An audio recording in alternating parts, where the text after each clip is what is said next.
अवधूत चिंतन श्री गुरुदेव दत्त श्री स्वामी समर्थ. हॅलो, मी प्रियंका. आजच्या या व्हिडिओमध्ये मी तुम्हाला सांगणार आहे की स्वामी समर्थ महाराजांची कमीत कमी वेळात नित्यसेवा कशी करावी. बघा, श्री स्वामी समर्थ महाराजांचे अनेक भक्त आहेत किंवा अनेक जणांना स्वामींची सेवा तर करायची असते, पण कुठेतरी जॉबमुळे, घरामध्ये लहान बाळ असेल किंवा कामाच्या जबाबदाऱ्या किंवा इतर गोष्टींमुळे आपल्याला वेळ मिळत नाही.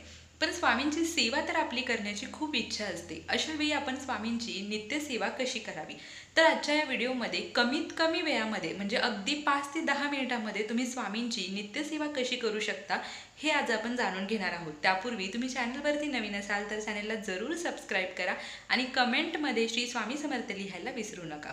तर सर्वात पहिल्यांदा मी तुम्हाला सांगते की स्वामींची नित्यसेवा म्हणजे काय.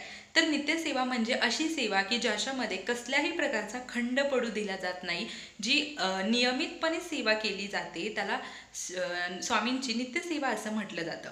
स्वामींच्या नित्यसेवेमध्ये काय येतं, तर स्वामींच्या नित्यसेवेमध्ये श्री स्वामी चरित्र सारामृतचे दररोजचे 3 अध्याय पठण करणं, 11 माळ श्री स्वामी समर्थ मंत्राचा जप करणं आणि 11 वेळा तारक मंत्र म्हणणं, या सेवा स्वामींच्या नित्यसेवेमध्ये येतात. तर आता कमीत कमी वेळेमध्ये सेवा कशा करायच्या. आता एवढं सगळं ही पूर्ण सेवा करण्यासाठी तर आपल्याला भरपूर वेळ लागणार आहे. मग ताई, आम्ही कमीत कमी वेळेमध्ये सेवा कशी करू, असा प्रश्न मला बऱ्याच जणांनी विचारला आहे. तर सगळ्यात महत्त्वाचं, तुम्ही स्वामींसमोर बसा. स्वामींसमोर बसल्यानंतर तुम्हाला श्री स्वामी चरित्र सारामृतचे दररोजचे 3 अध्याय पठण करायचे आहेत.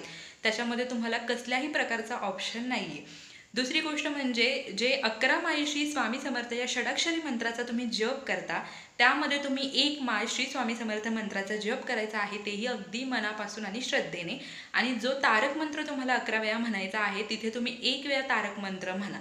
तर अगदी 5 मिनिटात होणारी ही नित्य सेवा आहे, जी कमीत कमी वेळेमध्ये तुम्हाला स्वामींची करायची आहे. कोणती? श्री स्वामी चरित्र सारामृतचे 3 अध्याय पठण करणं, 1 वेळा श्री स्वामी समर्थ या षडाक्षरी मंत्राचा जप करणं आणि 1 वेळा तारक मंत्र म्हणणं.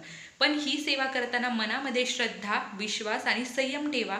मग बघा, तुम्हाला अनुभव यायला नक्कीच मदत होतील आणि स्वामीही समजून घेतात की ठीक आहे, यांच्याकडे वेळ नाही आहे, पण कमीत कमी वेळेत का होईना पण ते माझी नित्यसेवा पूर्ण करतायत.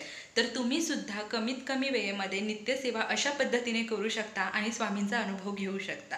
तर अगदी लहानशी माहिती होती, मी स्वामींच्या चरणी अर्पण करते. तुम्हाला हा व्हिडिओ आवडला असेल तर व्हिडिओला लाईक, शेअर, कमेंट करा आणि जास्तीत जास्त व्हिडिओ शेअर करा. Shri Swami Samarth. Bless you all.